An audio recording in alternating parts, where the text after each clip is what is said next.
Hi, this is Lori Rayfeld with God Aliens and a Cup of Coffee. In a few moments, we're going to have my co-host, Donna Schreiber here, my sister and amazing woman with such good perspective on life. And also, we're going to have Larry Warren. This is our part two. Like I said, part two. And I did send them a link, so they should be on shortly. Now, I just want to say a few things, and this is even before they get on. It's kind of like a secret. It'll be a surprise for them. I have in front of me this book. I hope it doesn't look backwards to you, but if it does, it looks better upside down. It's Larry's book, Left at Eastgate. This is an original book, 1997. I bought it as soon as I went onto Netscape and found out that Larry decided to write a book about his UFO experience 2 weeks after I left Bentwaters. So over the Christmas time, while he was traipsing through Rendlesham Forest, I was back home trying to normalize my life by just being away from RAF Bentwaters and RAF Woodbridge. I didn't want to think about the place. I was also really, really sad about the fact that John Lennon had recently passed away.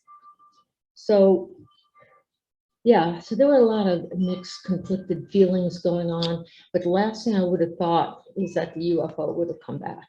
And I am so thankful that Larry had the courage to start investigating it.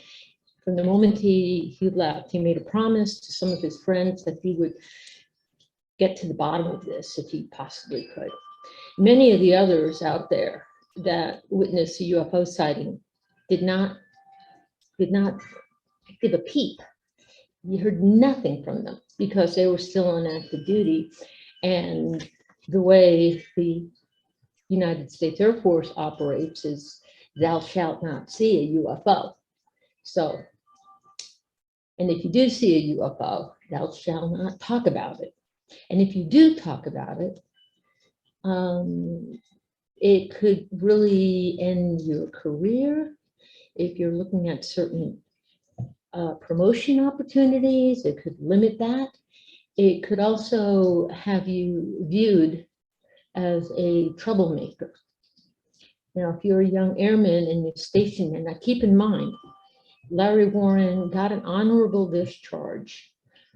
Colonel Pesky had given him this strategy. He said, look, you're not doing your job. So that's the US Air Force has broken the contract. And so what they did was they said, we're going to call it breach of contract because they broke the contract. And then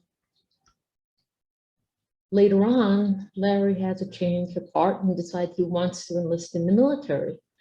Well, it wasn't, I believe that the JAG officer is the sounding board to the commander, whoever the commander may be, whether it's a full bird colonel, general, major, whoever, that the commander of the squadron that the enlisted member belongs to is the one that directs what will be on the discharge papers. So unfortunately, it was Major Malcolm Ziegler, who I just have a bad taste in my mouth when I say his name, because he wronged a lot of young airmen. They didn't have to do that. In the case of Larry got an honorable discharge. So everything on the paperwork, looking at it from an airman's point of view, a layperson's point of view, when you see several numbers in a little box that doesn't make sense, code, whatever, 6-1 Victor, Lima, whatever, I'm making those numbers up in the top of my head. You would know that that those numbers really were critical, that if Larry was still there, he'd say, wait a second, what do you mean I'm barred from re-enlisting or enlisting again? So this could have really changed Larry's whole outlook on life. But it was like what I would call a punch in the stomach. And, you kind of wonder, someone who was so eager to be in the military and wanted to do a good job, like many of the other airmen out there. And then to be, it was like sneaky that the colonel or the major, Major Ziegler at the time, would put a code on there to bar him from enlistment. And, but I'm waiting right now, and we're going to start talking about Larry and his story. We'll see where it goes. And I look forward to it as much as you do. I'm excited. I am so excited right this moment to have Larry Warren back with me today. Larry has now left the screen. Oh, no, he's back. He's back. Hey, Larry. And we have my sister Donna, who's peeling a cucumber as we speak. Now, Donna didn't really know much about what transpired over in England, so a lot of this is really new to her. So she's really listening. She's a good listener. And if you notice, yeah, if you notice her ceiling, it's a blue ceiling. That's her way of having a blue sky wherever she goes. I like that. Yeah. She's one of a kind. Well, we all are one of a kind. This is a one of a kind group, I got to tell you. Well, Or something. I actually did just a little bit of an intro before you guys even got on, because I was so excited about this podcast. And what I did was I mentioned this book here. I don't know if you've seen this book. I recognize it. Okay, let me go down. Do you see it says by Larry Warren? I don't see any other name on there. Anyway. Well, the other guy was there, but yeah, that's his choice. Yeah. Sad fan. Yeah. I'm proud of that book. Yeah. Don, did you see that book that I just showed? Yes, I did. Yeah, I was talking. Yeah. Oh, This is the book, Don. This is the book that I had typed into Netscape. I mean, I typed in R.A.F. Bentwaters, and the first thing that came up was Left at East Gate. And I just had this thought in my head, Left at East Gate. It's like East Gate was so ingrained in me, but the rest of the world, it was like, they know what East Gate meant. And, just seeing that was cathartic for me, because it almost made me come directly facing this part of my life that I really pushed away, because of the, as you said, something probably happened to me. I got a little bit effed up, but, but I think that, it's just cathartic, because I feel like now I can commiserate someone else. I say left East Gate. They know we're not talking about the gate that's in the middle of the road, but the little wooden shack that was probably painted one too many times. yeah. And so anyway, I was mentioning this book and talking about some of the things that you went through. I did reread some little excerpts from it. It was interesting about Colonel, Petsky, who was the JAG Persky. officer. Persky, Yeah. Persky, yeah. Yeah, and he, the way it works is that the JAG, I think he meant a good thing by saying breach of contract, because you were not doing the job you were assigned to. But I think what was underhanded was that it was up to the commander to fill in the blanks on that discharge form in that little box that had those codes in it that were like, what the heck is that? That must be something that someone knows what it means, but I don't really care. I just, No one I've ever met knew what the 4M is. It's not medical, but even Halt, I met with Halt in the shopping mall called Pentagon City. You might remember that because you lived in DC area in '93, I think, with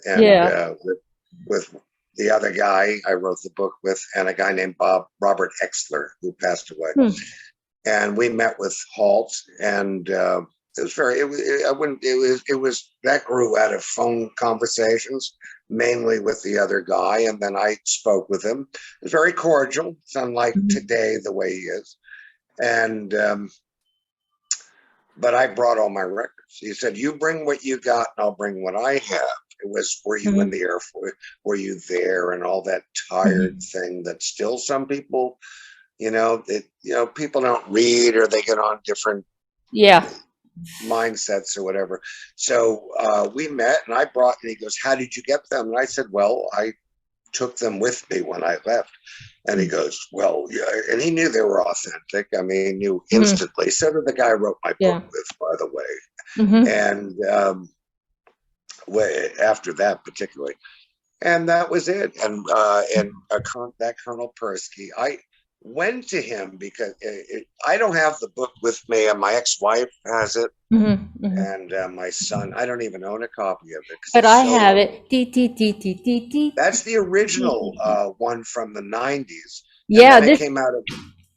This is the one from 1997.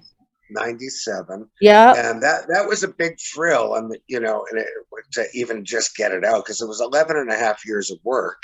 12 years for me, because I began it, I titled it, I know why I titled it, and I was married to my first wife.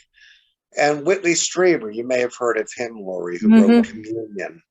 And I knew Whitley, and I don't assume everyone knows all these people, but I knew Whitley from, you do these conferences, and I did a whole bunch from in the 80s and 90s. I don't do them anymore. I'm not interested, frankly. But I'd been misrepresented in a number of books. By 1985, and it's long before Whitley had Communion out. And I'm standing at I think it was some conference in Massachusetts.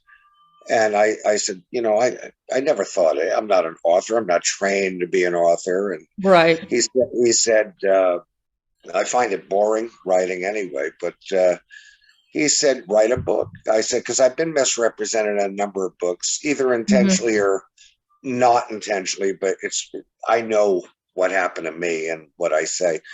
And he said, write a book. So I went and started it in '86. And I remember being at our kitchen table in Connecticut and coming up with the title and then drafting it. And then I brought another guy in. I don't remember how I knew him anymore, named Bill Heinzerling. He may not be on Earth anymore. He was an older guy. But he was very dry bones ufology back then. It was, you'd see a light. It was just very dry. And any life form things or any further thoughts, just believe me, it was not accepted. And even Bud Hopkins had a lot of trouble back in those days with the community. Think about that word. Most misused word ever in this subject. Yeah, really. Oh, it's just appalling, isn't it? But anyway, and so Whitley the canker sores. Well, yeah, it's not much of a community I'd want to live in. And but you see, I know folks, I have 40 public years in now since '82 in one form or another, and it's simply to get I won't use justice because Burroughs used the justice. It's their justice. I'm talking about all of our justice. I got kicked off that website. Justice for the 81st Security Police Squadron, 1980, and I'm like, that's me. Is that still around? I don't even know. That's why I called my website The Lone Ranger. That's right. I was like, damn it, I got to do it myself. I am the Lone Ranger. I don't care. I can't believe it's 10 years or so since you started that, and I've been on yours since then. When you began it, but 10 years. Wow. But yeah, the other one was very, like the Middle Ages, Jacques, and always, it was just so negative and angry, and it was camps, and the phenomena we've seen in this century so far on the subject, nasty, not very healthy. Well, you know, it's interesting. In your book, at one point, you write about going into the chow hall and kind of like wanting to talk about what had happened. I think the night, that night. I mean, Yeah. you kind of wound up like what the heck happened? Let's Yeah. talk about it because I can't. I got to get it in or out of my system. Yeah. And then Peniston got up and shut you up, or tried to shut you up, and you got offended, which rightfully so, because what he Yeah. did was downright rude. But the thing is that if you listen to just He that confirmed little, that, by the way. yeah, if you listen to that conversation, that was the way it was at Bentwaters. That Yeah. was like a good microcosm of the way people treated me. It was really dismissive, like, shut up. Yeah, I Ray don't like Felt, hearing that. Ray Well, Felt, you're get a out of woman. there. I don't like hearing that, but particularly I admire strong women. My mother was one, and I had a stepmother who was, really I respect women, and I've had 2 ex-wives, and they were much stronger people than me in a lot of ways. And the thing you talk about, they had cleared our flight, in the morning. I don't remember how the sun was up, and anyway, we cleared off at CSC, weapons in, or whatever, or even if we had them, I don't remember, because the Red Hats took them when we got out there. They took them off us. And we got to, I went, remember in the chow hall, there was the SP table near the window? It was right up against the window. Exactly. Pretty close And to it where the entrance was. Exactly. And you had the rifle racks and all that for, if you want. And I went in, and Steve Longero, who was shift with me and flight with me, a witness also, by the way, was sitting across from me, and some other people, and younger guys. And Jim was at the end of the table near the wall. And I said, what the hell? And he wasn't involved in the third night at all, but he was there. And it was only, and I didn't know about 1 and 2, and I had no clue. And I said, what the hell just happened to us? We hadn't been briefed. Nothing had happened. Just come off wandering. And Jim said, shut the F up, Warren, or something. Yeah. And he was sitting down, and I just wanted to take my tray, and I didn't eat anything. And and throw it at him. Well, I had that feeling for a moment, and then not to be aggressive, but I took, that's when Greg Battram and me went over to that phone box. Remember the British phone box? Yeah, I know exactly where it was. Yeah, and the credit union was across the street from that. And that's where we went, and I called my mother. That's the moment I made me call my mother. Thank you, Jim Peniston. And I can still picture it pretty well. Because you needed somebody to talk this through. Like, I mean, it was definitely on the forefront of your mind. So, it makes it makes good sense. What was that? We had no guidance or orders at that point, which is highly unusual to me. But again, I think there's the mentality that, okay, that this has gone on, whatever it is, I still don't know. And is that, well, it was a mentality at Bentwaters. When I got to Lowry and different bases, it wasn't there. It wasn't there.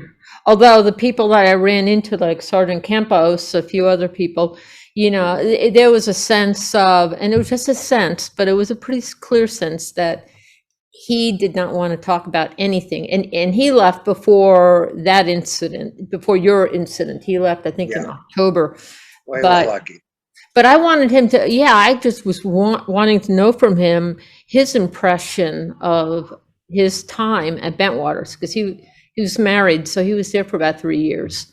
So, but it was pretty much, I had a great time. It was a great time, and he had that really weird smile on his face that said, I'm not talking about it. I think I know where you want to go with this, and we're not going there. So, And at the time, Well, yeah, no, go ahead. No. I would say at that time I was only I was a senior airman still. Right. So, and once he got up to, I think, master sergeant, he became more like a senior NCO, which he considered him having a division between uh, the lower ranking enlisted. So I was like, I just Sure. let it go. Sure. You hang out. Well, if you want a career, you don't talk about UFOs at the service, you know. But Yeah, true. I was so new. I'm not saying any other guy didn't try to do what happened with me, how it came out and all that. But I'm the one that got through. I know that. And I was kind of Yeah, incensed a little bit, and none of it made sense. I didn't like the place instantly, as we talked about in the last show we did. yeah. I instantly, again, the day I met you on the main gate, and that I don't know why. I can picture it to the letter. Can't remember verbatim what we Mhm. talked about. I can picture the Yeah. weather. I can exactly, and why that is. There's a reason. And you'd think that's just one day 42 years ago, but it was such a Yeah. new Yeah. environment. But I didn't like, I Hmm. knew England. I'd been here. A lot of the guys I flew over with had never been out of their town, you know, and Yeah. Yeah.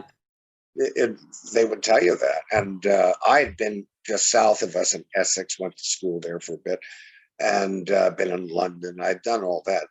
And Yeah, I love that part in your book too, being chased around yeah, by all the young school girls and that kind of oh, thing. And you're like, yeah, that was when I was an exchange guy. Now I make this clear: I wasn't an exchange student in the classical sense, like oh, I was a uh-huh. brain pan.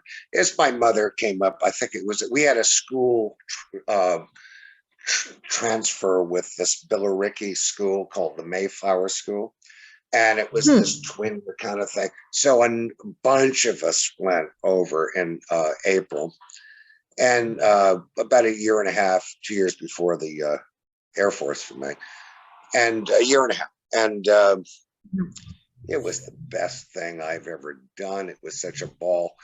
And I Yeah. remember the kids in school asking, you know, do you all you Yanks carry guns?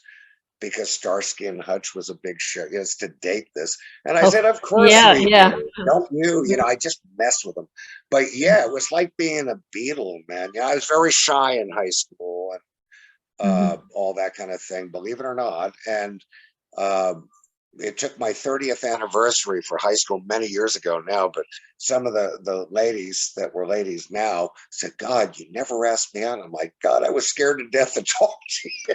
I go, why did you come to me? But I had Yeah, no yeah, money. It was I put my money into guitars and stuff and keg parties, and but yeah. that base when I got there, it was we're still we had been through training, you know, advanced combat training. We were Mhm. combatants. My job, 81130, Right. and you know, we were trained to be base defenders, and that was our job. And then and it's OJT, and your clearance is a matter of the FBI. My clearance started being run in 1979, the Hmm. previous Hmm. year to me getting it. It's not like some instant, and then it came through on the 15th. But yeah, on the base, and I have to clarify, I met some really cool people that I still think about whatever happened to them. Or, you know, I two friends of mine went in the Air Force with me on the buddy system, and one just passed away this year at 59, Oh, a heart attack, Steve Madden. And he went to Keesler. I don't know what his job was. yeah. I And think my there's other buddy, you. There's a photo of you and him. I think. yeah, Yeah. yeah, in basic. And he was a wild guy. He was like Bill Murray, really, you know, Oh, SNL. fun. He was Yeah. very much like that. And then there was Jeff Lindsay, who I have never seen since we flew home on leave in November 80. Since I've never seen him. He married this girl, Oh. Lisa, and I hear he's a carpenter, but he got sent. I remember our dream sheet day in San Hmm. Antonio. I knew I was going to England, but Yeah. he got Guam, and he wanted Plattsburgh, you know, the SAC base up north, Yeah. or and he didn't. He got Guam. He was in tears. I guess from what I hear, he had the best time of his life in Guam. He was there 4 years. He Wow. did his whole hit, or he did 4 years and then Yeah. 2 years. We were both 6-year idiots, but Yeah. yeah. But on the I still think, yeah, Guam, it's like you're surrounded by the Pacific Ocean, and yeah, but you he was think a real upstate New York hunter kind of guy, Mhm. and the rifle club, all that kind of thing. And so I think it just terrified him, but I guess he had a great time. But me, I got Alconberry and then it got swapped that same day. Like that doesn't happen. I know that now. Yeah, And yeah. this guy came in looking, he was in our flight way too, there's a lot more of this thing than I will Mhm. ever know, and it confuses people and it confuses me. And this guy just goes, oh, I'm going, I got a girlfriend, whatever his big story is, 100% true. And we went to, he had it flopped. He had this, my destination flipped. Bentwaters is closer. And that was staged. I don't know why. It was totally staged because I've talked to officers and even Holt said, can't happen. I said, well, it happened to me. And that's how I ended up at Bentwaters. And I remember there was, I don't know if it was going on when you were at a tech school, Mhm. and you get your dream sheet day and you go to some building in Lackland and they Yeah. have these big books showing the base you're going to with like black and white pictures of, Yeah, and we didn't have that. They well, handed we me, did. yeah, they handed me orders that said RAF Bentwaters UK. Yeah. UCK. And I'm like, what is RAF Bentwaters UCK? And they're like United Kingdom, and I'm like, United Kingdom, thinking of Yeah. Mutual of Omaha, Wild Kingdom. I said, I'm not going to Africa, am I? You were in I, a way. yeah, I should Like, have. Yeah, I should have told them I was not good at geography, except if, I gotta say, I knew a lot of really cool people on that base, and I just because everyone thinks it's all negative and all, and I had some good laughs with people. oh yeah, Steve LaPlume and I are friends to this very day, living quietly in an unknown state, I won't mention, raising emus and armed to the teeth. And, and Steve Longero and, all these guys, they're really great guys. And I knew a few officers. Mike Mhm. Verano, I liked very much. He was nice to me. Bruce England was nice to me. Ziegler, I told you in the last show, CIA. well, Yeah. he was CIA, but he was strangely nice to me at some. I got away with a few things there, silly kid shit. Yeah. But a lot of people and our peers were in university, and that was our university, but it just wasn't working out. When Yeah. I didn't want to. It was so cold and damp at that place. And we're from New York, and it can be cold, but this was it was the ugliest. Whoops. Yeah. Dampness. You're just a little human figure sign now. What's that? Oh, you're back. It was just some weird symbol thing. Oh, wow. And, yeah. Yeah, I got there in May of 78, and the weather was beautiful for about first 5 month. minutes. Yeah. And then after that it rained, and it didn't stop raining. And but I'll tell you, when I met you, one thing that there was this thing about people counting their days down when they were at Yeah. Bentwaters, Yeah. And what I actually did, I carried a piece of paper, and I drew these rectangles as if I was drawing a kind of like a calendar, but it was just little rectangles. And each day while I was on post, probably when you were there after you left or maybe before, I had colored in each little rectangle, one at a time, one for each day. And I mean, time just moved so slowly there. And I was like, it was mind numbing. Numbing. Yeah. And I just, Another dimension. yeah. And my life was pretty much by the time you got there. I mean, before I was there, before I worked on A flight, I worked on Bravo flight, and then I worked on Delta flight. So I worked 3 flights. And the only and the only reason I was working on A flight was because I got sick and tired of working swings and mids. I like swings, I just didn't like the midnight shift. Yeah, that's all I experienced. So Yeah, as a new guy, put them there, yeah, Yeah. yeah. So I was just, I'm like, they said, well, you're not going to be on patrol. And I'm like, well, fine. And then they had this, a newspaper from Ipswich. This guy came over, a journalist, and wanted to talk to women in our career field, in law enforcement at the time. And they wanted to take a photo of me. And they handed me, the guy said, oh, can you carry the M16? I have the photo. I'll have to show it to you sometime. But if you see me, I'm not even smiling. I'm barely holding on to the M16 as if I couldn't care less. I was I like, saw that. I was just so burnt out. It's like, yeah, I'll do this photo, but I'm not going to big smile on my face because these people, and the guy that was on patrol, some staff sergeant, Ham, I think, he was kind of like, I couldn't trust anybody. I could not trust anybody. If I said Anyone something, named Ham, don't trust him. yeah, really, yeah, not my kind of Ham. I know a lot of balonies there, that's for Yeah, sure. really, yeah, I There know. were, I think there was people, we're wired a certain way. It's clear now at this point in life. Other people, I'm sure, were. And then there were people that were very one-dimensional, and they were perfect for the military. That version, the Bentwaters version of the military. And looking back, I'm in my 60s. I can look back now. But it was mesmerizing for years. I go, what is wrong with these people? And I knew gay people on the base, the guys in our job even, and they could tell me that. But back then, you couldn't be outwardly at all. And I remember this black guy, I forget his name. It's not important, but we're talking. He goes, I'm gay, and I go, never thought about it. It's never been an issue to me. The color ain't an issue to me. Any of that at all. But I met guys that had a little Klan unit, a KKK unit on the base. I never forget that one. That was impressive. I was like, didn't hang out with them anymore.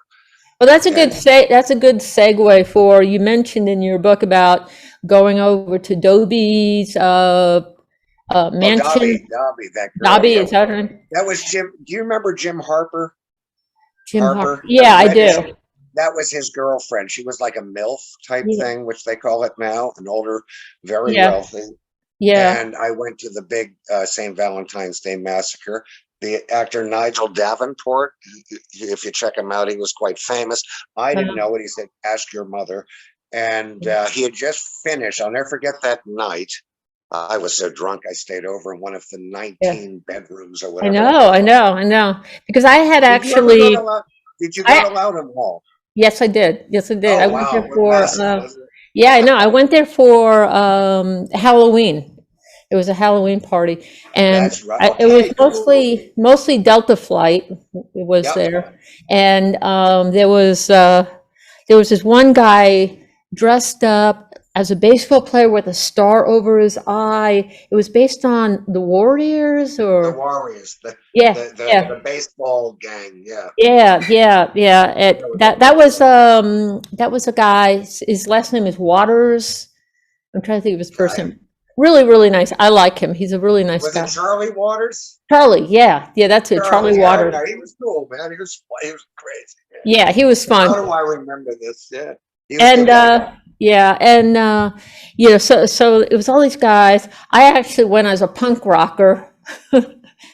I wasn't much of one, but I put like what did I put in like safety pin in my earring holes, and that'll do it. And I was wearing just a big jacket with the, I think I looked cute. And then at the time, my boyfriend at the time, Gary Schumann, I remember Gary, yeah. Yeah. I didn't go out with him. No, thank God. Yeah. He showed up, and I recognized him by his shoes because I had pretty big feet. I still have pretty big feet, and he wore them because they were like unisex or whatever. But I recognized the shoes, and I went up to him. He was dressed as a KKK, and I was like, "What the heck?" I'm like, Yeah. I was so embarrassed. I was like, how could you do that? I mean, and then it was the dog handler who also did, and they're carrying the cross. I'm like, that's not funny. This is not fun. I was so pissed. I walked away from him, and yeah, There was a canine guy named Danny I was friends with. yeah, that's who it was. Danny Yeah, oh Sweet. yeah, yeah. Okay, Yeah, he seemed pretty nice. I don't know yeah. what the time, No, but it was yeah. different times, you know. It Yeah, was I mean, he was really nice, but the fact that, to me, kind of showed his values there that you It don't, was I don't think people thought that much of it. You remember the black well, guys? Gary told me to get away from him because people would know it was him. Because Oh, he didn't want people to know that it was him. And I'm like, yeah, oh God!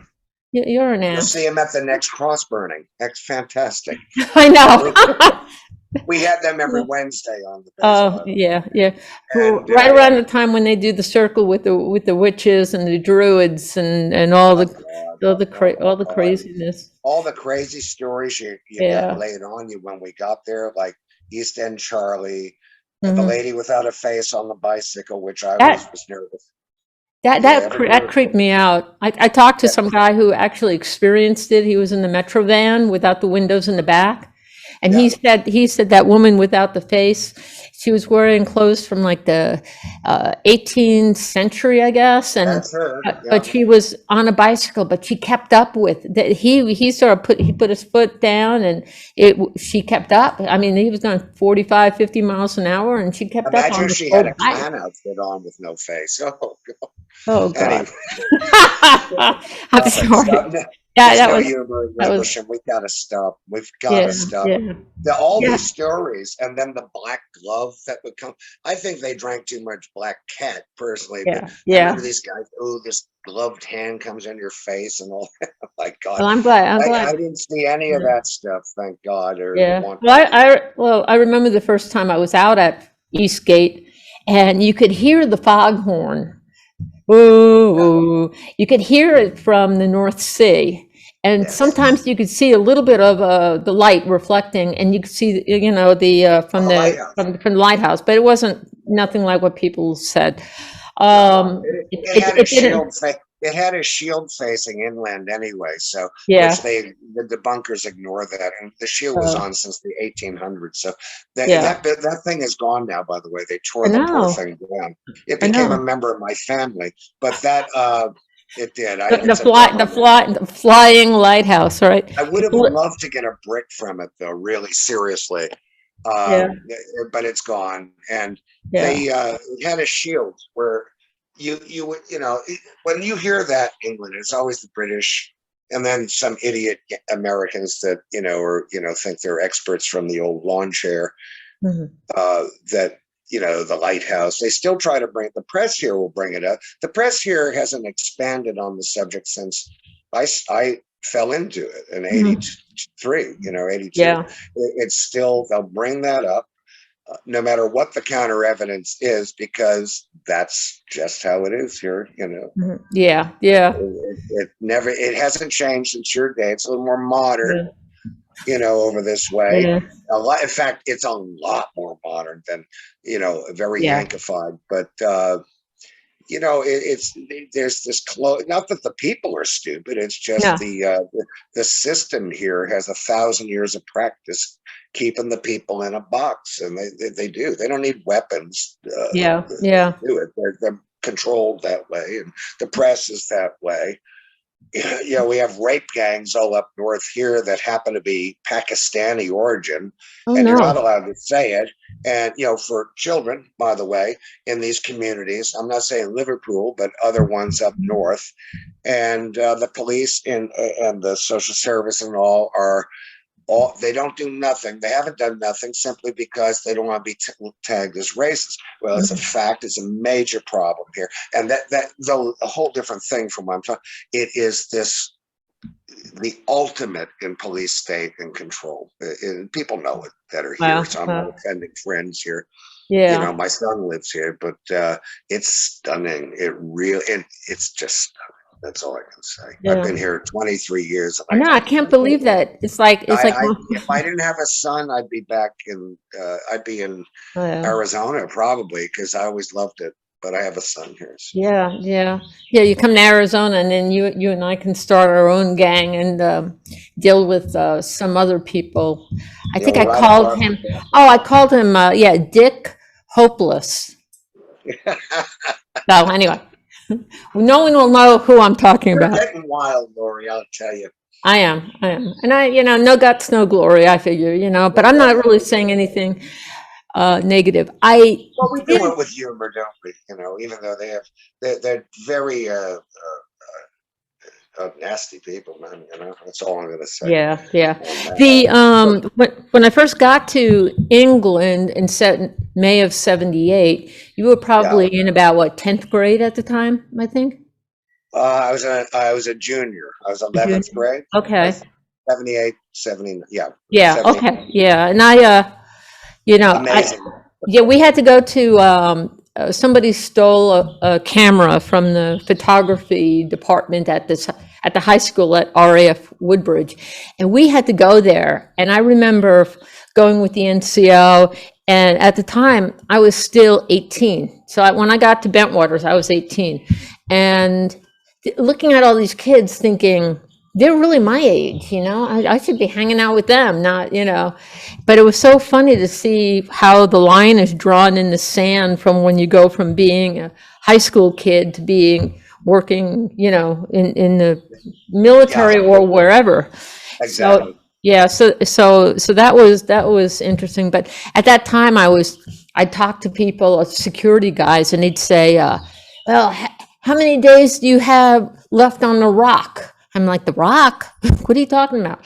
And then they said, and then I'd say, "Well, let me see. I've been here a whole month, so I guess 600 and." Too many days. Yeah, and I was just kind of laughing about it because I thought, how silly is this to, Do you remember the saying? counting our days worldwide? down? Remember the saying worldwide? Worldwide. That's what a bunch of our brothers did. Worldwide. And Worldwide? me and Steve Lapoom still say worldwide when we sign off. A lot of the black guys in the dorms, they go worldwide. And we had this guy named Juice who was like this Yeah. giant Really? weightlifting guy. Well, I think I gained a lot of weight, so I guess I should have said I'm wide. Yeah. But the brothers would say worldwide, so it just stuck with everyone. And all these little anachronisms, and I remember someone crapped outside my dorm. I served with a guy from Brockton, Mass, and he was friends with my relatives, this neighbor Dot, and I remember, and I knew Dot in the 70s when we go up and visit there. And I served with this guy, if I ever remember his name, very conservative, and he joined. Was he in the Coast Guard before? But he was law enforcement. I don't remember. He hated me as a roommate, but I had a real weird guy before that. And you had a guy named what, Alabama or something like that? Yeah, well, he was from the South. Yeah, Alabama Slammer. Yeah. That'll do it anytime. I had a supervisor. All together because they weren't New York people that we were used to, and it was just we're all in there, and you had all the different problems and weird. And we're still young, but trust me, we're far advanced to the people of our similar age that are running around universities or doing whatever they were doing at that point. And I look at pictures of me you saw those pictures I found when I'm getting my hair cut and basic training. I had a book, they have this yearbook, and I think got it. And I look at that picture, and then I look at when I'm in the beret and we're on base, and I'm a total different person. Total. Oh yeah. Both thing aside, it was a total different thing. And then there were people that just could not groove with it at all. They were in the wrong life path, and how they were humiliated and all that snapped. We talked about, I never was. No, you were never. I had games played on me because I was. That was something I wanted to ask you about, and because to me it was really profound when I guess Tech Sergeant Smith had told you to take rocks from a pile and then move them across the street, and then once you got them all across the street, to move them back. Yep, that's true. That to me was bullshit. I mean, With full, that full beret, the badge, the whole thing. And I said, Fred, what his name was Fred. I could call him Fred. And George Laws worked in the office. And then yeah, Mark Reed, who was yeah. AFOSI, that was put right in with me. And Oh, SP backline. He came from Nellis. He came over, and he was way beyond his staff sergeant, this guy, mm, Mark Reed. And I said, and that was really telling, because I think that day Jim Peniston came in, and and was looking for some clothing of some sort, I remember. mhm. And I said, and I had heard he went through this thing too, but I don't remember. He was a big guy. I don't remember him that night. Of course, it was the first night. I still didn't know it was not one Yeah, night. yeah. And I said, Jim, and he goes, "Oh, did you?" I said, "Did you see that stuff?" And he goes, "I can't talk about it and all that." Mm. And that is the day Smith told me to do that. And I got really rightfully pissed off. Oh And yeah, yeah, yeah. I said, I said to Mark Reese, who was just out of nowhere, he just had Yeah, housing. It took forever to get housing, and he had it all. He yeah. had a real fancy car of some sort. I forget what it was. Nevada I think plate. you said a Datsun or something, like a Datsun. 280Z. Good memory. It was a 280Z. God, they Okay, don't make them anymore. there you go. And that was pretty fancy, and it was all there. Everything, Yeah, his structure. And I said, Mark, and he wasn't even there in the December thing, just after that. right. And I can remember, I can still picture Mark, and I have pictures of him. But I said, man, before you got here, what happened here with this UFO and all this? And he was so, you would think he would go, what? What's this about? Yeah, And he said to me, he goes, Warren, everyone's a last name, don't wear it out. And he said, he goes, he goes, the problem you have is that you're running your mouth, or whatever, however he described that mhm, saying. And he goes, and only get worse for you. And I'd yeah, already called my mother. I got caught. And then with the gym thing, and yeah, so yeah, that yeah. did happen. And then the worst thing with Fred Smith, when I left, I had, albums, kids, I had a big bunch of albums I bought there. Hmm. And I remember I didn't want to send them back. Fred Smith's got to be almost 80 now, because he had first Yeah. been on Bentwaters in '68, so it was a long time. Wow. Yeah. He'd been there many times, in Vietnam, and then there, and then back, and whatever they did. And most of our people were in Vietnam. I mean, Yeah, we were just short of that. And yeah, he had. I said, yeah, Fred, can you send these records on? I should have put them in all my home stuff, my box. And yeah. he said, yeah, I'll mail them to you from, when you get back home. Or I never saw them again. So Oh man. nice guy, old Fred. George Laws was a great guy. He was from the Carolinas. And Okay. I've always wanted to hook up with George again. He went to that Loudon Hall, that party Mhm. I went to for Valentine's Day. Okay, yeah, And his name rings a bell, but I can't place him. they were all Yeah, security yeah. police and all. I know Jerry Malcolm married Reese, because she became Jerry Malcolm Reese. She was working, I think, in the back office by that point. She was Yeah. we Mark was he was AFOSI or something. He was yeah, more than he didn't belong in SP backline or supply. I did supply and backline with Drury, Carl Drury's office. yeah, On yeah, Tamplin and all them. I saw her do the freak out. I won't go into it here because yeah, she's never yeah. spoken. It's dealt Well, with in the well, film. I don't know. I don't know if you're aware of this, but she got to the base about October of 1980, Okay. and I saw the way a lot of the NCOs treated, a lot of the sergeants treated Lieutenant Sharp, who was a female. She kind of had, they would make fun of her body and whatnot. Susan Sharp.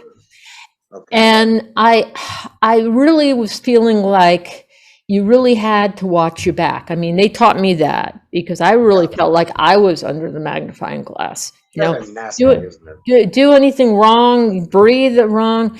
I mean, Ziegler would go through my gate and he wouldn't even look me in the eye. I mean, it was like, you know, like I was the scum of the earth, you know?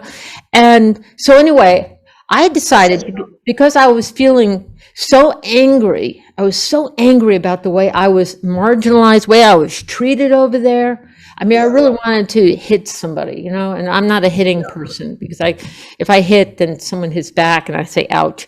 But I was. I'm like, no, thank you. But I went over, she was living in a Quonset hut, and I went over to her house.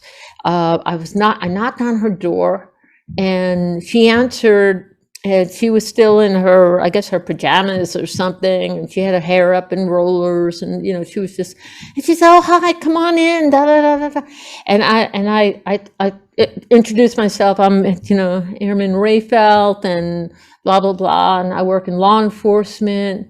And I said, the reason I'm here is I just need you to understand this place isn't what it seems to be. I said, you're going to have to watch your back. I would not trust anybody. I wouldn't trust, definitely, I wouldn't trust Ziegler, Drury, any of them. No. And I said, because any chance they get, they're going to try and cut you down. And I said, I don't mean to say this to get you upset or worried. It's just that I've seen it happen to too many Hey, people. good for you, Lori. A lot Yeah, of people wouldn't have the nerve yeah. to even approach, particularly I know. officers. I know. Well, she actually, she took, I think Very right brave. before, yeah, well, I just felt the need that, you know, here she was not even a white woman. The fact that she was a black woman, you know, I was thinking, yeah, they're gonna Yeah, push 2 her counts through. against you right there. Huh? Yeah, and I just couldn't bear to see because she's so nice, really sweet, smart person, and my heart really goes out to her. Lori, I don't want to. Who was the lieutenant? Lovely person, glasses, white lady, kind of a fancy hairdo, lieutenant, and she married eventually, and apparently they're still married. One of the Skip Moran. Do you remember her name? I think she was Ellie. She would have been Ellie. I can't remember her name. I don't know. I'm kind of thinking if she's. Oh, I know who you're talking about. She wasn't an officer. She worked in, I think, Pass and ID. Yeah. No, but she married the guy. I think he was a captain or something like that, and then he got into big trouble. But yeah, she was like one. Yeah. No, he got. I think he got jail time. I think he got jail. But anyway, yeah. I mean, she was so not on anybody's radar. Anyone who worked back office were like treated nicely. They worked really nice hours and they had off on weekends and everything, you know. So it was a whole different, it was like civilian work for them. Yeah. I remember not Lee. Lee was the guy that was over the security guys. Harold. He worked. But Harold, Harold. I don't know. He was like the chief in charge of law enforcement, and I hated his guts. He'd go past my gate shack, and they didn't issue me gloves, and then he would wipe those white gloves, and then I'd get a phone call from the desk sergeant saying, "Yeah, the back office, Harold, you know, Master Sergeant Harold." Harold. Yeah. That's it. Yeah, and said that you have to go to supply and get some white gloves. And I felt like saying, why is it my fault that you didn't issue me these gloves? I didn't say it because I wasn't in any place to say it. But there was a point where I was whining a little bit. That didn't last long. I just realized I had to just shut up, you know. And I can tell you, Lori, any show I have ever filmed there. Obviously, I live here when I used to do these things, and even the film, Capel Me- Green's coming out Oh, soon, whatever yeah. that definition of soon is. It's a Well, dimensional thing. Go in ahead. my dimension, I don't know what that soon means, but I still could feel that vibe because, going there, anyone working in these things would never have an idea. Even the little Paul Simon I wrote the book with never could grasp how things were Yeah. at all. And that, Yeah. but I would feel it, But he did see, but apparently in your book by Larry Warren, he and did Paul he Simon. did he did mention that he did see that light. You guys were walking along the main road, No, I we think. saw much more than that. Yeah. Yeah. We saw about an hour and a half. It's all audio recorded of Yeah. every kind of thing. It was almost like, I think the last show we went to stage managed. It was there and it was on near Bentwater, so it wasn't out near Woodbridge. And we were on foot and it was just too bizarre and really almost too bizarre to go into. In fact, he shut down for a year. His cats, he said even were depressed and needed a psychologist. Seriously, this is why our book Yeah. took a long time. They were depressed. Then, well, that's a whole other book. And Yeah. New York, Woody Allen-esque stuff, but he shut down mentally after that. He wouldn't Wow. talk to me for a year. I should have run, right? And it's all audio taped. I have all of it. Yeah. He recorded it all. Yeah. Yeah, and none of that happened. He never really met me. He just kindly via mail wrote the book.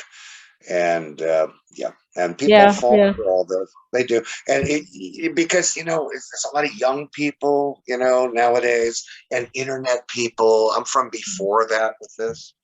Yeah. And, I could go on with that guy forever. Like my book was Oh no. taken out of print because I was a fraud. Now, in reality, and he had it pulled. In reality, I had the book pulled.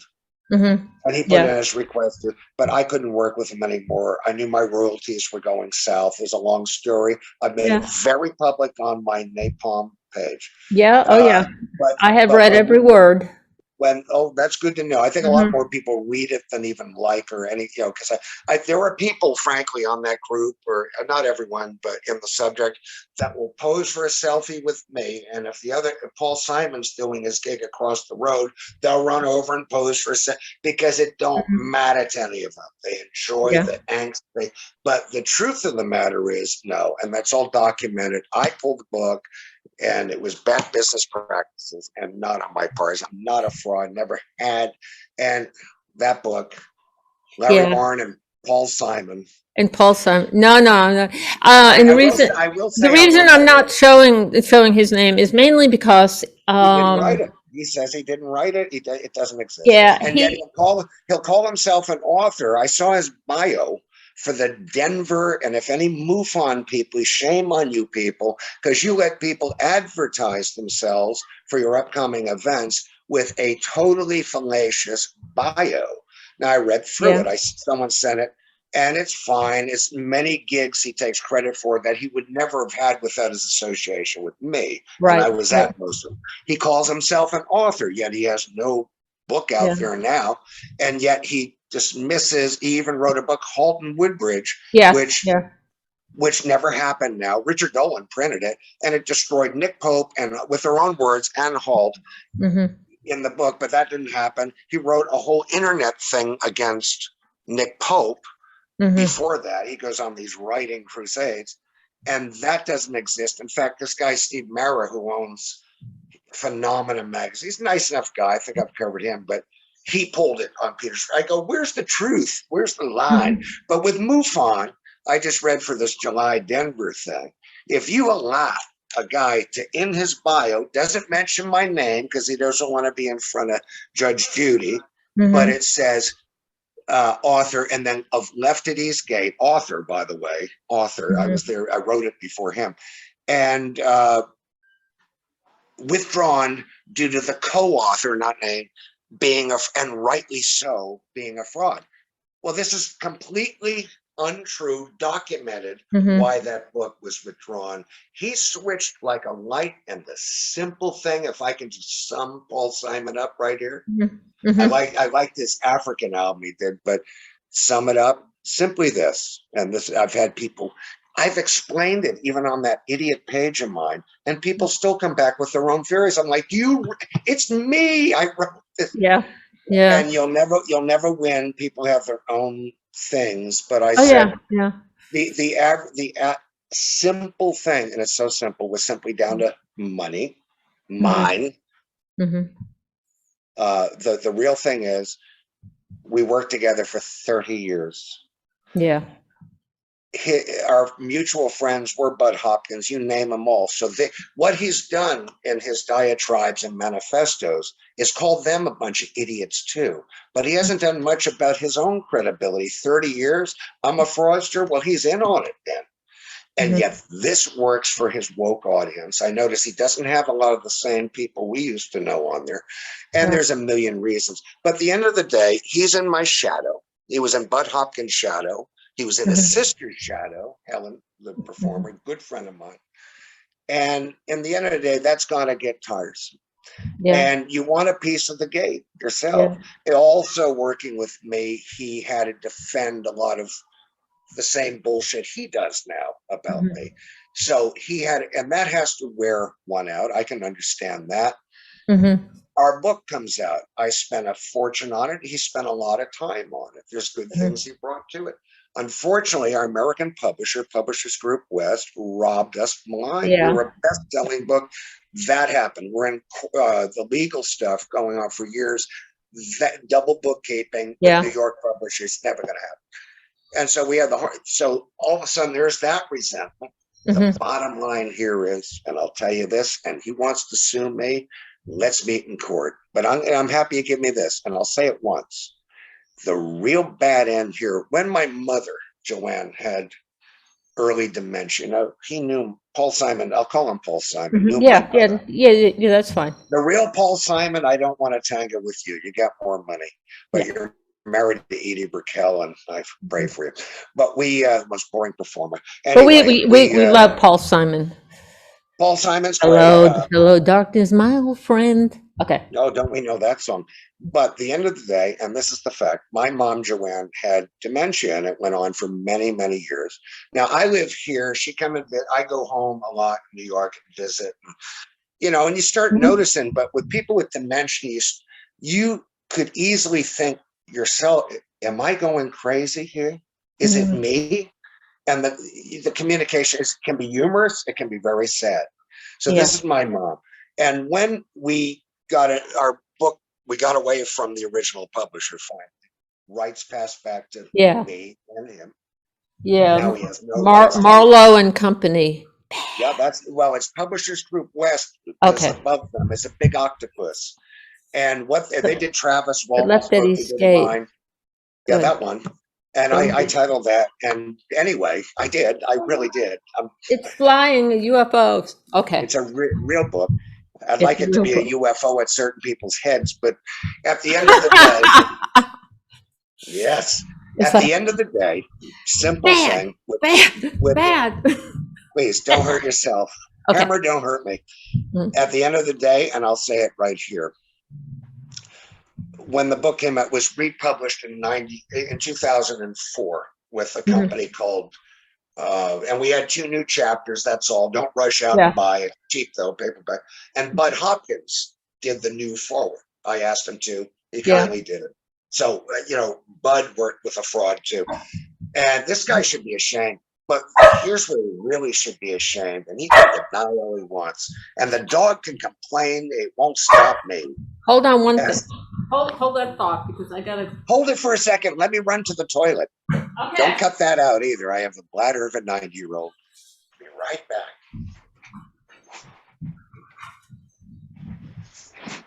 And here's Oscar.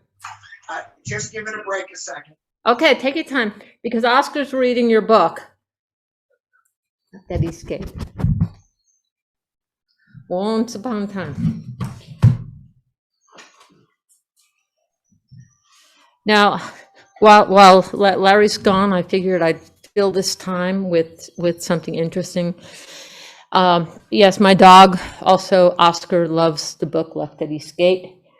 And the elements that I like about this book, just to let people know, are the different chapters in it for instance, there are chapters in it that tell a story, and then they go into these chapters that are just kind of filled with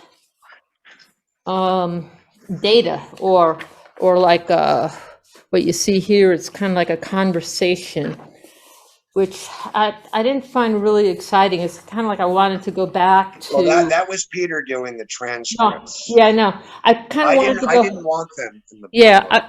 I kind of like to kind of go to the chapter. Let's go to Yeah, chapter they're 11, very like dry. just like regular people, you know. Well, And can I tell you that that book is not me anymore? I have a hard time relating. I'm proud of it, mhm, but I wrote most of my chapters very fast, handwritten. And Kurt Vonnegut personally told me that's how he writes, and he said that's okay. He said I just can afford a secretary to type it, and Paul Simon would type it, and then it would be all wrong or softened, and I go, no, my real drafts were awesome. And if I knew better, but I was in my 20s, even though it came out, I was 36 when it was published. mhm. But and but Oh, I to was be in my young. late 20s, and I just write them, and yeah, I would send them to him. He'd type them up, and of course they go. And I just didn't want to see it anymore. Each chapter I did not want to be in touch it. It was too fresh and new Yeah, in the yeah. late 80s, right? So anyway, with the end, if I just finish this because people think I just come on and complain, well, you would too. But here's the fact of the matter, the real crux. He'd been trying to undermine me for years, which I now know about. My ex-wife saw right through it. Now, Mhm, my family liked Paul Simon very much. mhm, And my mother's friend saw through it years ago. Again, I was mhm, young. There's 14-year difference with us. mhm, And you wish for the best. I'm no saint, no perfect person, mhm. none of that. Don't pretend to be, but I'm not a fraud. I don't do fake memorabilia or whatever the hell else they say. Where's the Yeah, jail? yeah, Where's prison? But where is it? And all yeah. these things. But he's embraced that simply because of this.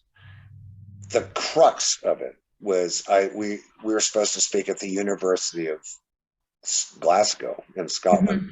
5 years ago, 6 years maybe now. Yeah, I don't know yeah, when all this began. And he was there, and I noticed the first night, and I'm sharing this with you. Others know it, but yeah, yeah. I've actually heard it too, and somebody. and he ignored me and Gary Hazeltine and Tino, and he just had Mhm, his back. I'm thinking that's unusual.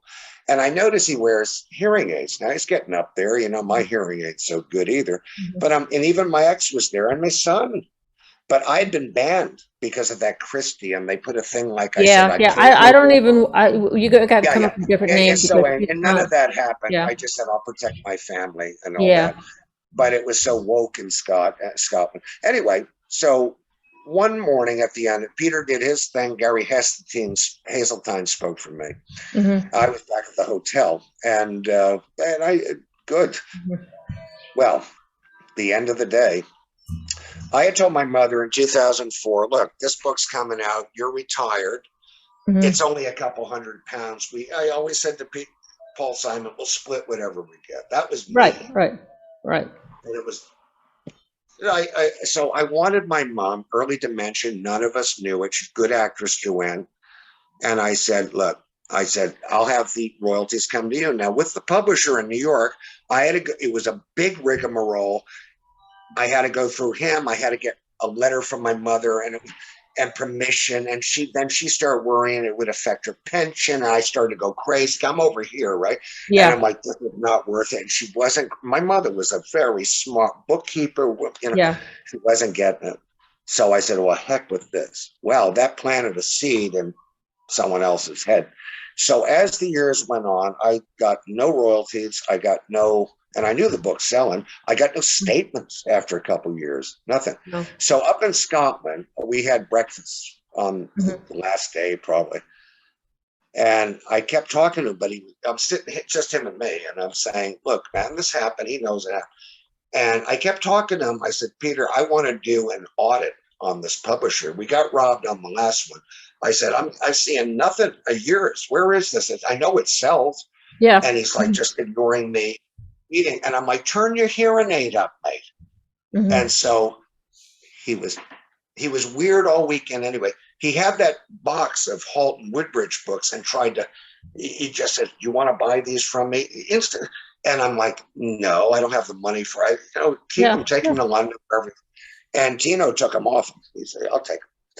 And he got really weird. Now, within weeks, this is when his big manifesto that was only between yeah, us, everyone, and right. that's how it went.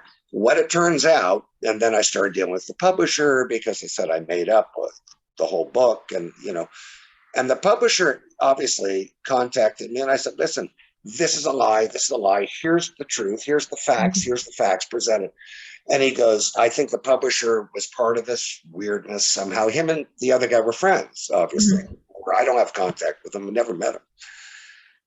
Well, sure enough, it turns out via the letters, obviously, it shows the book was withdrawn by myself and the other guy. He wanted it withdrawn. I needed it withdrawn because I couldn't have an association with the guy anymore. Right, right. And the next thing is in the furtherance, and I will send these actual documents to you for your records. So you say, "I've seen it from the publisher himself." Mhm. As for your royalties, and Paul Simon told me you agreed that your royalties would be paid to him and then he would pay them on to you. That's why he folded in Scotland. That's why the Wow. manifesto. That's why he jumped in with the internet trolls. It's called pulling in your wagons. I'm going to put Yeah, a dot on that right now. Period. That's yeah, exactly what happened. And if folks are too naive out there to smell the coffee, which too many are in this subject, yeah. that's the way it was. It's so simple. I've had people, "Do you think the government got at him?" Oh, hell no. Even in the book, he said, if I had a heavy word left at Eastgate, I don't have the copy here, but a heavy word saying, "Dump this thing, get rid of this guy," he said, I'd be the first one out the door. Now, that sentence always bothered me when I proofread our chapters. And I'm Yeah, thinking, God, would he do that? I wouldn't abandon a brother at all. yeah. Well, he was telling me what he was going to do. Mhm. He was out for an enhancement of his image in the subject. In fact, he Mhm. was no one when I met him. He was a Right. regional little researcher in Staten Island with a group that was very debunker-esque, very. Mhm. Now, Peter went through things as a child, but I've never seen a person more frightened and resistant to it. I've Mhm. experienced. So that's what happened, folks. You can make up all your things and hug Mhm. each other and photos with them and move on. You can keep letting people put falsified, misleading, defamatory biographies, because everyone knows I'm the author of the book, co-author, and in your conference programs, and you just keep doing your little circle. I'm talking to them out there because Yeah, you yeah. know they're going to watch, and Mhm. you keep doing it. But I'm going to make sure I let people know just how your engine works, and that's my main mission in this stuff. Not to do your Yeah. shit conferences. I'd done them all, baby, before you were around. Anyway, back to I the dog. well, I think that often a lot of times people, like friends, Are um, weak. friends, butt heads. My sister and I have had our share of fights. I'm never going to talk to you again. That kind of thing. Yeah, yeah, Um, that's different. and That's I think a different. lot. I think a lot of times when money's involved, because I've been in a situation where Yeah, I found a lead, and he really wanted a product that I would have been paid $7,000-8,000 for, yeah, and the guy that I was working with, when it went yeah, to him behind my back, yeah. and took the whole thing, and I confronted him and told him, look, I would have shared. I have no problem sharing with you. That's all. And I see, it's what you went I, through. It's that you were I willing to exactly. share. I think the key word is I was always willing to share 50 Mhm. 50. No one makes those deals, but I sounded like Trump, didn't I? No one makes those deals, but he, Trump again, but the problem is, and I think it wasn't, I don't think it's like I think he felt it was entitled to him. It was owed to him after all my time and effort I put in backing him. And we've gotten screwed. We both got screwed. I think, at least I know I did, Mhm. by the first group, publisher group, West, that's your names, and Cosmo. And then this last one, he was just, I think he said, I'm over here. I'm kind of done with the guy. We weren't in each other's pockets anymore. We talk every now and then. Mhm. Hi, how are you? I Yeah. went to visit the States not long before that, and he was a little weird. So this was, he wanted his own identity, but I think thought he was entitled, and that's simply all this was. Yeah. And then I had the kookaroo woman over here on the internet Yeah. with her, and that Yeah, he just yeah. embraced that. He wouldn't let them in his house if they were there. He would not. I know Yeah. him too well. So that's all it is. It's not government. It's not anything. It's just simple life, and it's like entertainment. Yeah. You know, And and that's and I think with the other person, I don't want to say their name, but I do believe that it was a falling out. And I guess she was vengeful. So period. I mean, you know, no, I you mean, know I what? mean, because the way I remember it, Larry, just to let you know, is you had at RAF Woodbridge, excuse me, no, the town of Woodbridge, there was a conference, and you actually invited her. I did. So I did. Yeah. you know, and I know you guys were friends, and it was like a fault. It was a Let me terrible, clear terrible that fault. up too. Let me clear that up. There were things about her I liked. Okay. I Yeah. did not, Gary puts it out like we had, some people think we were in a relationship. Never happened at No, all. I didn't see that, but Never did. Okay. Well, but I know some guys like, oh, come on. I'm like, no, never happened. And even she's said that. But the thing is, she was working me from day one, and I was going through a weird time. She had access to my computer. And there was this and her partner is an internet expert. That's his business, by the way. And took pictures of me, cut heads off pictures I own, and put them on someone else. Unfortunately, they put the head of someone onto someone that was famous also, but they know. Yeah. And it was so creative. Like Holt saying, I sold $100,000 Stevie Ray Vaughan guitar, fake, and I'm like, well, where? That's major fraud in America. What auction house? Where? Yeah. Nope. Ufology. They don't have to be held accountable at all. Well, the And actually, that was a Jimi Hendrix guitar, by the way, and it was signed by Stevie, and it was stolen in New York City at the Brill Building at Broadway, and it's still got a police number. And I've been looking for it. Comes up every now and then, but it's a sleazy business. I dealt me right in Rock and Roll Hall of Fame, you name it. That was me. The stuff you see on the wall for many years, I got it in there. And you got to remember, auction houses, when anything's submitted, I've said this before to these idiots that don't know, they won't take letters of provenance even as word. I was connected to the music business, first of all, so I was usually a step away. But what they'll do is they have experts, and they'll go further to guarantee the provenance, because it doesn't serve anyone. And besides, I put my name to everything I've sold, and I've never had anything come back. And I can tell you, I made well over $1 million in the years ago. And Peter had the benefit of a lot of that. Good fortune or brokering and things. And you mean Paul? I mean, no, Paul Simon. Yeah. And so, but here's a guy that writes a letter of provenance for me. I didn't even read the end. All perfect. His memory of a certain item which was stolen. I said, I need a letter on this that you knew it was. And it was all perfect. He remembered it was in the Hard Rock in 57th Street when it was there. You would lease things to them sometimes, little money, not much. And then it would, at the end of it, the guy it was sent to, he said, brilliant, excellent, perfect. He said, the only problem is the last sentence. It said, if I had a chance to do business with Larry Warren, I wouldn't. Sincerely.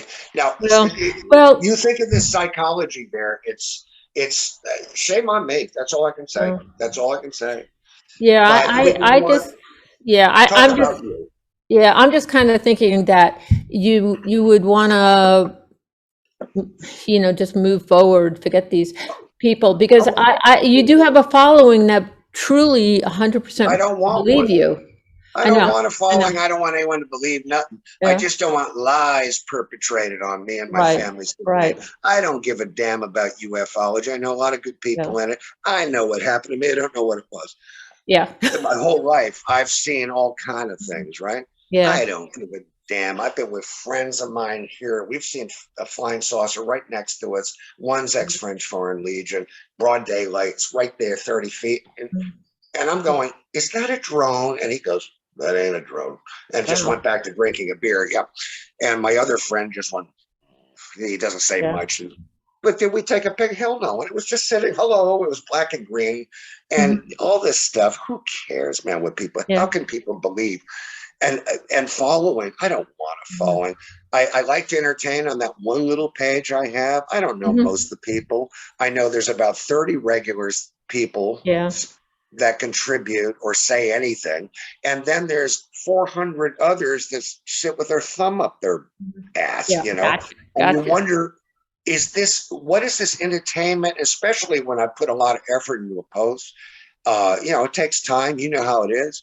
And there's just, or they ask a question, you respond, and there's not even a response, the courtesy. So believe me, if it went down to just the core on it, 100 people, I wouldn't shed a damn tear. Could care less. And as Yeah. far as the rest of these people, yeah, I've moved on far, but there was damage, not just to me, Gary Hasseltine, all kinds. Oh, yeah. Yeah. And this is what they've done to me, is made me an enemy of ufology, not an enemy of the reality or witnesses, and not just Rendlesham, witnesses. And there were some good researchers. I knew a lot of them are dead now. Ray Boucher is still alive. Gary's good, and he's the one that tied together Rendlesham, by the way, better. Yeah. But, I was really, when I learned that Capel Green was coming out, you know, story about you, I was really thrilled and honored to be able to participate in that because, you know, I mean, I don't ever see, you know, Paul Simon or anybody else coming out saying, Lori, why don't you share your story, you know? And, no, they never will. They never will. Yeah, yeah, and I'm okay, and I'm okay with it. I mean, because maybe that's not the venue I want to be in anymore. So that's 100% it. That's it. You know what I don't like? There's people in this movie, the movie. I don't even say it anymore, but it's been a long time. And you know, I 5 years of my life at 61. So you know, come on, how much more time? And no matter what, everyone's got an agenda somewhere. I'm sure it was good. That movie began as a little thing about me. It was supposed to be. Yeah. As we discussed previously, I did a real polygraph, passed it, blah, blah, blah. And that began the movie. But as it grew, the director sent invites to Jim Peniston, John Burroughs, Colonel Halt, yourself, all this, and invited. Now, I wouldn't have wanted them. I wouldn't want them on my, but not John so much, but the Jim and the other one, Halt. And I wouldn't want that. People might say, well, they should have a right. No, they don't. No, they don't. They didn't earn the right at all. All they've done is cause misdirection and whatever, because the movie has shown certain people's accounts to be completely intentionally erroneous. I mean, completely. Not yours. And but I got some well-known names, and it wasn't meant to go that way. And then Gary came in to it. He wasn't involved from the beginning, and it was going to be just this little. I was in the middle of all the troll attacks and all. It was a little movie he wanted to do, and I said okay. And then it grew to something like Hollywood. I mean, it brought in Hollywood level cameramen that's worked on James Bond. No one has had. Looking at the trailers. It's about witnesses. It's about human beings. About family, and it's the subject. The real geeks in it, the freaks I call them. They won't be for them. I'm telling you, if you're looking and you're one of them, it's not your movie. Watch something else. But it's going to have a lot of heart. It's going to have a lot of heart. And it will, and it's very frustrating waiting for it. And like I said, I watched your scene film, which was real fun. And I don't know. Oh yeah, it blew me away seeing somebody wearing my name tag, you know, and thinking. Yeah. I was thinking. Well, she had the Lori 1980 hairdo a little bit going on. Yeah. He did, and that was fun. But, there's some other effects I won't go into. It was kind of funny to watch how they pull it off over here, but it's all trick. You know, they can make things do it, and we did it with no budget at all. I mean, I won't say we. I just shot all I had to do, and I haven't worked on it. And I did a reshoot thing years ago now, and I had to cut my mustache off again in the forest. Tino had a little shaver, and it flew off into the tree. And that was it for me. Bada bang. I have no contact, very little, very rare. and it's very frustrating. And Well- again, I'm not a filmmaker though, and that's the thing. And seeing what I've seen, even the intro, the beginning of the movie, oh man, and that's something that's been rejected apparently. I saw that years ago.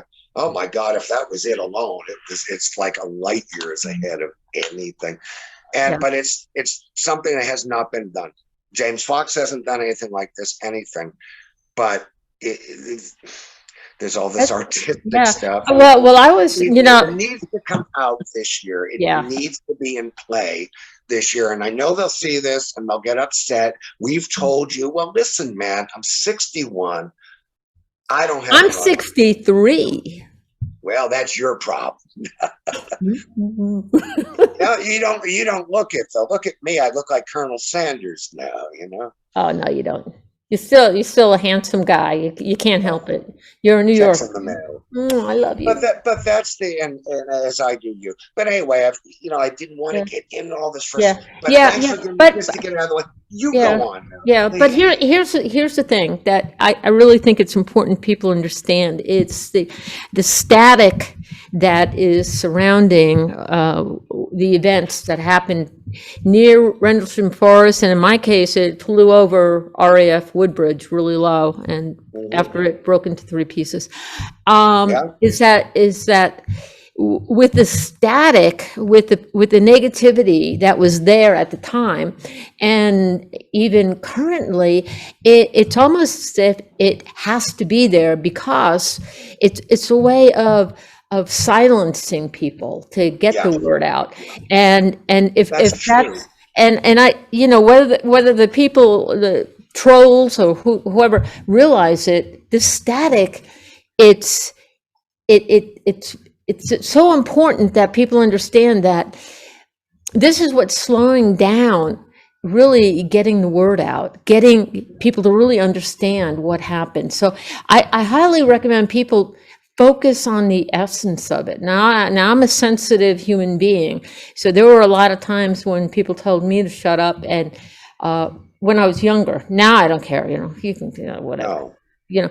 But back then, it would go to my core, and I would feel like, no, I'm sick of it. I don't need to deal with this aggravation. Yeah. But I truly believe that if we divert onto or digress and talk about the static or the trolls or whatnot, that just happened to be the element that was there, On the base. the hostile environment at the base. It's And like an entity, isn't it, that carries on. And Yeah. I've had someone say that really knows the subject that I respect. They said Rendlesham, or whatever they call it, it was known as the Bentwaters incidents when I started, Mhm. is got to be the most negative UFO thing, that people-wise, and confusing and complex thing that just makes people run from it. Decent Yeah. people that want to look and they're like, whoa, I'm not going there. And you can't blame people for that. I don't have the energy for this stuff anymore. Yeah. That's why, in fact, with the movie, I think I was telling my son the other day, he goes, oh, don't bring up the movie, Dad, because it's caused trouble in my family, it really has. And I don't mind saying it has. And he goes, oh, it's hurt you mentally, you've become obsessed. And so I don't. But he said at the end of the day, I said to him, I said, I don't even know if I want the attention it might bring anymore. I've had all that. It's never led to anything good. Well, it led to meeting my ex-wife and having him. So I guess that is the good. Yeah. You know what I mean? In general, no, it's never. And the older you get, you're like, oh, I don't have energy for I don't have energy for a lot of things I used to anymore. Yeah. And I just feel like, for me, or the fight in you, Yeah. Well, yeah, I guess I kind of will have a little bit of the fight in me, but I just believe that,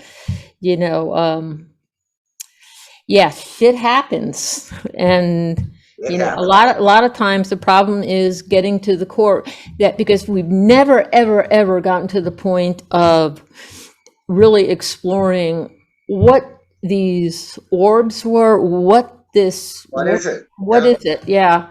And Yeah. And the effect, this is important to me, the effect, the hold that it has on me and probably many other people, you say about being obsessed about it. I mean, Richard Dreyfuss in Close Encounters of the Third Kind, Right.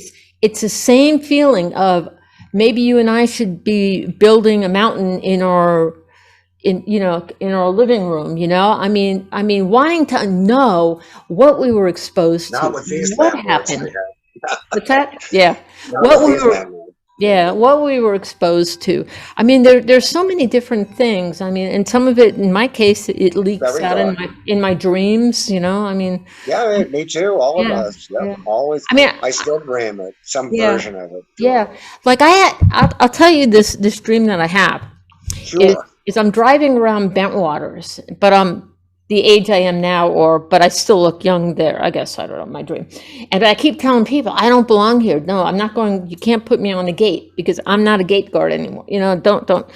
And the next thing you know, I am driving around and it's all dark and rainy and, it looked just like Bentwaters. All right. And then next thing I know, all of a sudden I'm on a dirt road. It's dusty and it's heading south. And before I know it, I'm coming up, I'm in the desert and I'm coming up to this pond of water that is aqua colored water. And it just didn't fit the place, but it was butted up against these big brown mountains. And it was then that when I got in real life, not the dream, I get a copy of National Geographic magazine. And in the magazine is the pond. And the pond is about 50 miles from the zone of silence. And all of a sudden, it's like, what the hell? I mean, high UFO activity there, okay? So I'm like, I never, why did I get coincidentally get a copy of it? A friend of mine, Katie Matthews she was an electrician at the 67th ARRS over in Woodbridge. She told me, you got to read the Celestine Prophecy because you're on a journey, you're on a mission. So I'm going to the bookstore that happened to be at Union Station, but I'm following this woman. She's about maybe 50, 100 feet ahead of me, a good distance, but I played this game. Let me see if I could catch up to her and pass her without running. And I got really, really close. But now I'm inside Union Station. I go over where I'm looking for the bookstore. I get to the bookstore. She goes into the bookstore. She's still ahead of me. And then next thing I know, she goes around the corner, and I'm going around the corner because I'm looking alphabetically. Where's this book? She literally pulls out the book off the shelf, the Celestine Prophecy, just holds it, looks at it, puts it back, and walks away.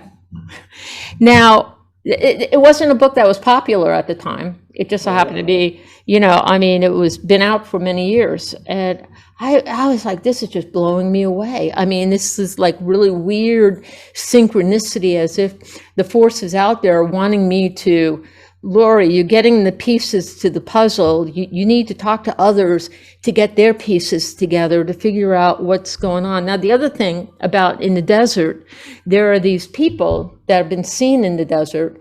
If you get lost in the desert, you may run up to these Pleiadians.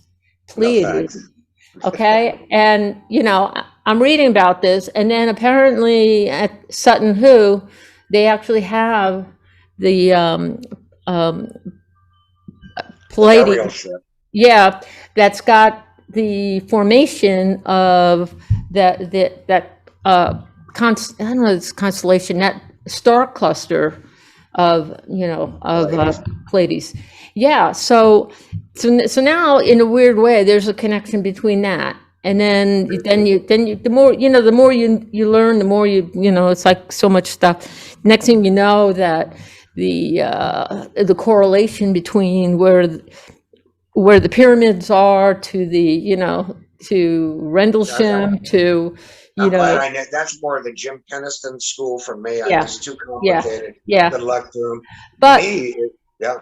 But my only point is that we're all given these different perspective and different point of views, and it's Well, just that's fine. yeah, and it's just so important. I mean, you with that bubble kind of thing that you witnessed going over the field in that Oh, no, one trailer. it's the way I describe it. It's just it peeled away. It was off this fabric of this thing that was sitting. So it came off it. And that's where these three living things that split were Yeah. inside. And that bothers people. And that's, but by Mm. the way, I'm not alone in that. And I know they try to, like a guy on your page says, I'm the one that's never changed my story in 42 Right. years.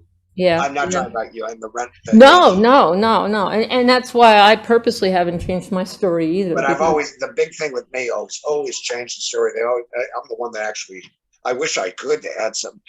I have an opinion. My opinion of the stuff is not time travel. In fact, that monument isn't even where their thing happened. We know that, so I can't go into it. But Mhm. the thing, I think extra dimensional, other dimensional. Yeah. Some of the things I've seen, there's no way that flew through space to come here. It looks like Homer Simpson welded it together, and it doesn't make Yeah. any sense. Too magic. And the way they can manipulate people, these things, and there's probably many different kind of things. Mhm. And I've seen the things I've seen in my life, I know I have, are different than what was at the Bentwaters thing, or at least the way I perceive it. Yeah. Yeah. And that you can't prove any of that. You can say, Right. there'll be a few guys saying, and I'm not the only one. There's about 5 of us, by the way, in different types of that tape that show from 5 years ago, which they say never happened. Now you've posted on your page with me and Bastinda, John Burroughs, and Linda Moulton Howe. I don't know if you've listened to it. You put it on your Lone Ranger page the other Okay. day. And if you listen, Probably somebody else did, but I didn't. okay, maybe Tim or something. But Yeah. it's me and Adrian verbally, finally, just 5 years ago, him verifying everything. And, Mhm. Yeah. and in his own way. And even John, but it was peacefuler times. I have no beef with John. He's complex, but Yeah. and Linda Howe was there, didn't know where to go after it was the 3 of us in unity. Because number one, I've known her since '86, an older lady now. Yeah. Yeah. But all these research types, not all of them, but a lot of them, it's all showbiz to them. It's their next headline, their next gig. Witnesses be damned. Who cares about the witness? Your use is done. Well, I'll be damned. That ain't good. That's not the way it's going to happen with me or any witness I know. And Yeah. anyone that submits to these kind of people that are in it well, I've had the worst example of it, haven't I? And I thought I was safe because he'd been through some things. Mhm. But away from him, there's far worse out there too. What I also can't stand is people there's one individual in the film, in the movie, a well-known researcher, not connected with Rendlesham in any way. I do know this person. And then runs on Paul Simon's little podcast show the other night. I'm like, so where do you draw the line on morality? I mean, you don't have to believe me. I'm not asking. I could care less. I don't know what to believe. But the people that, if I heard someone disparage, I'll never take things at face value ever. Yeah. After what I've been through. And then there was a program here on BBC2 last night, and it was whistleblowers, men and women, against the United Nations. Fascinating show. I hope you get. Wow. And I watched it, and I'm watching this play out. How all of these people that were internal UN workers in New York, when they saw certain people bringing certain issues to light, they would give their bosses, out of favors, would give their names to the Chinese government, and the Chinese government would in turn their family. So and these people are coming out about, but all the tactics the UN used, the US Air Force used, a lot of the UFO types, community uses, the shills, the trolls, co-authors, and it was just textbook out of that, Yeah. and it's worth watching. It really is the whistleblower syndrome. There's nothing magic about it. They follow a set textbook. Yeah. I'm happy there was nothing else on. I watched that. You should see it. Yeah, And definitely. It was the whole dynamic. What channel is it on? PBS? Well, Well, it was on BBC Two here. Okay, okay. I love And BBC. but if you're going to see it in the States, I imagine it will be, if anything, PBS. You know, Yeah. because they always have the Gotcha, good stuff. gotcha. I want to say one thing. I would say one of the lowest points I had over in England was the day I was working day shift and I got onto the main gate at RAF Woodbridge and Yeah. I set up my little boom box and because you get radio at that time, and I put it on Radio Caroline, only Yeah. to hear static because the boat it was on sank. Thank It was like, what the heck? It's like God. We don't have television here at a regular hour. You know, you have to work a regular shift to see the TV. Yeah. You know, you didn't have radio Wait, unless you were working day shift. Funny, I had a message come in on that Napalm page I have, and from a guy named Eric, I think his name, in Pennsylvania. He's someone that listened to us, and Yeah, he goes, yeah. "By the way, Larry," he goes, "Radio Caroline is active again." Yeah, And I'm yeah, thinking, geez, I live here, Ivan, but everything's yeah, on digital, and it's not Yeah. our days of radio. I mean, I was trained in broadcasting, went to broadcasting school, part of the Central Connecticut State University, and Mhm. Connecticut School of Broadcasting, which is under Central Connecticut State. And I graduated, got all through all the media arts and the commercial writing, the whole thing, Mhm. and production. And my day was, you're going to be big in the business, kid. And it was a billion cigarettes before I am now. And you had to splice tapes, you know, Oh yeah, how yeah, to make your reel. And nowadays it's digital. And, you know, and I have to say, even then it was complex for me. And I had to sit in real studios and yeah, yeah. all those kind of things. But nowadays, you can cut albums as good as the Beatles did, but never as good, off your laptop. You know, all these Yeah. famous musicians view their albums at home. They just Oh yeah, yeah, yeah. To You think don't that, need this. You don't yeah, need Record Plant or the Hit Factory anymore. Any of that. It's a shame. yeah, It's a shame. and to think that, you know, Paul McCartney is now 80. I It's almost like when he changed the song, "Will you still need me? Will you still feed me when I'm 80?" It's like, When I'm 80. no, I it's saw like, my dad. My dad's going, who was in the film, by the way, and he's going on, he's in Connecticut now. He was in Florida many years. He thinks he was in Florida 40, but it was actually less. But who's going to argue with a guy almost 91? But he's got his faculty. He's very smart man. But I said, Dad, you know how I love the Beatles? And he goes, yeah. And I go, you know, McCartney's 80 now. And he goes, well, he's 10 years younger than me. So he's very possessive of his 90 plus years. yeah, oh yeah, yeah. He's on. Yeah, he's in a different time that most people don't make it to that. I mean, my dad passed away in 2019, and my mom passed away just several months ago. Yeah, yeah, it was pretty tough. But I wrote a nice eulogy, and I actually posted it on my Facebook page because I wanted to remember the good times, you know, and yeah, it's. Yeah, I'm finally getting to the point where I'm not crying when I'm talking about her. But yeah, I definitely miss her. And yeah, I lost actually 3 people, and I lost my brother too. He died in 2021. So my mom died about 6 months after. It was just, you know, sucks. But anyway, are you there? You look frozen. Well, it's just me now. So at this point, I think we've hit a lot of the topics. We did not go directly into the nuts and bolts of the night that he witnessed the UFO sighting. And I think the main reason is because, you know, it's been well documented. And also the fact that Capel Green is coming out. And so you'll get to see more of that. In that film, I do look forward to. I think Dion, the director, has been meticulous and he wants to do it right. So it's taken a while. As for Larry Warren, you rock. And I wish I knew you better when I was there. It was just that our paths were meant to cross. And it was amazing.